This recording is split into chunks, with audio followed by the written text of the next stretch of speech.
You can't rely solely on unsolicited feedback, just like you can't rely solely on surveys, right? So I think what we're all agreeing on here is it's a combination of methodologies, isn't it? We're not saying it's one or the other, throw the baby out with the bathwater. Yes, NPS and surveys have their limitations, but actually, if you can combine that with unsolicited feedback, that's where the real power is, and ensuring that there is always a human in the loop when it comes to those more complex, difficult, emotional conversations or problems or issues that need to be dealt with. That isn't where you want to be jumping straight to automation, for sure. And yeah, go on, Megan. Oh, I was just saying, I love the idea, like you said, Claire, of human in the loop. For example, a good example of this is, you're having a conversation, say it's a chat conversation with an AI agent, a bot, and then being able to transfer to a live human agent and having all of the context of that interaction. So that human agent isn't missing a beat. You're not asked to repeat yourself. I think that's a good example of that. And that can be something that can be implemented with technology. Yeah.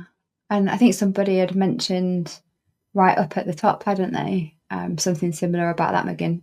Can you recall that comment, Meg? I think it might be on my starred ones. Yeah, no, sorry, I can't find that now. There's been so many comments; it's hard to keep track. I know, it's going crazy. Has anyone got anything else to add to that about the balancing the human touch? I was going to say, Kat, like you've been very. I think how customers are finding it. Yeah. Yeah, exactly. Well, I think that applies to both how you solve problems for the customer, but also insights. So going back to my dashboard part up front and recognizing that different things are for different purposes. So I think customers take a lot of comfort from being able to talk to a human, like you said, particularly on those more complex problems. But also when you think about insight, I think there's something fabulous in people from an organization directly engaging with customers, kind of getting close to customers or what have you. But that doesn't replace more quantitative data you might want for other purposes. I'm not going to sign off a business case for a big CX program based on the conversation I had with Bob the plumber last week, but Bob the plumber might give me some really fabulous insight that's going to make me think differently about my product and service. So I think there's kind of absolutely a place for both, and it's just using the right tool kind of for the right job, isn't it? Either to help the customer or to understand the customer and kind of what they want.